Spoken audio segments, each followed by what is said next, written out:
They're counting it. And they are counting. I tell you, these people have absolutely no shame. No shame whatsoever. Merrick Garland was being interviewed, grilled by the Senate yesterday. Ted Cruz had some interesting moments. Buckle up. This is going to be a long clip, but it's so worth it, man. Yeah, check this out. This will give you faith in Ted Cruz again. The National School Board Association wrote a letter to the president asking the president to use the Department of Justice to target parents that were upset at critical race theory, that were upset at mask mandates in schools, to target them as domestic terrorists.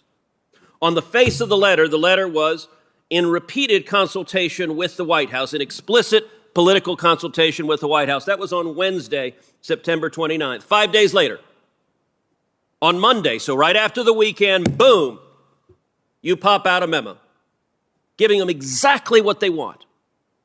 Now, by the way, I understand that. In politics, that happens all the time. An important special interest wants something. Sir, yes, sir. We're going to listen to them. Let me ask you something, General Garland.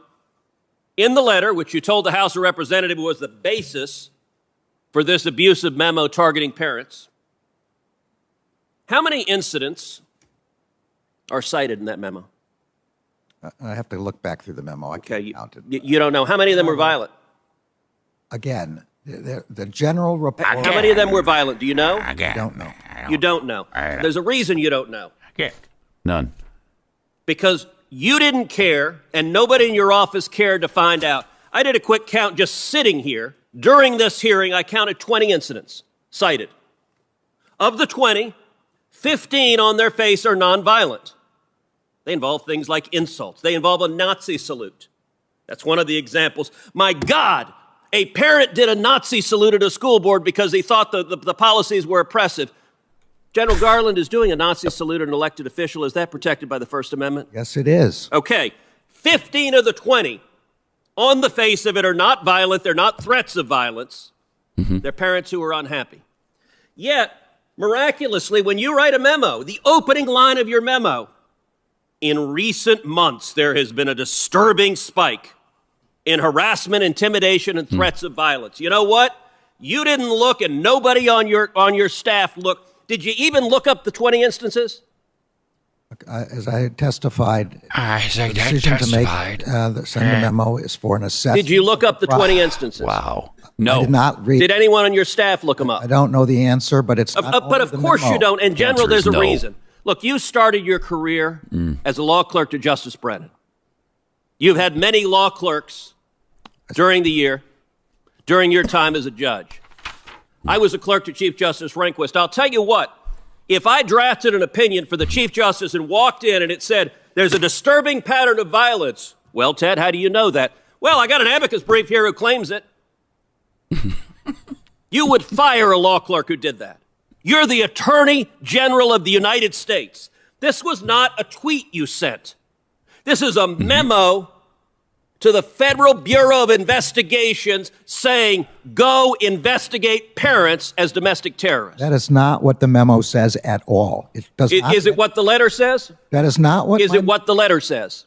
I don't care what the letter says. You don't care. You said it was the basis of your memo. You testified under oath before the House of Representatives. The letter was the basis of your memo. Now you don't care about the letter? The letter and public reports of violence and threats of violence. My memo says nothing about domestic terrorism, says nothing about parents committing any such things. My memo is an attempt to get an assessment of whether there is a problem out there that the federal government needs to resolve. The letter on its face says the actions of the parents could be the equivalent to a form of domestic terrorism. And that is wrong. And asks the president to use the Patriot Act in regards to domestic terrorism directed at parents.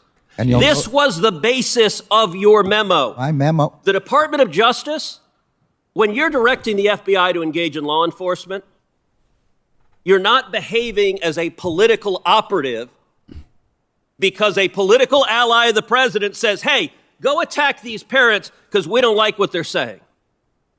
Department of Justice, you did no independent research on what was happening, did you? The memo has nothing to do with partisan. Did you do independent research? The memo has. Did you do independent research? The memo has nothing to do with you're not answering that politics. question. You testified you know nothing about the violent sexual assault that happened in Loudoun County, even though it's one of the bases in this letter.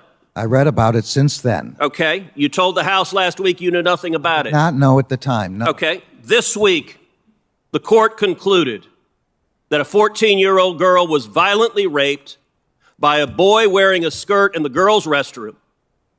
The school district covered it up, released the boy, sent him to another school where he violently raped another girl.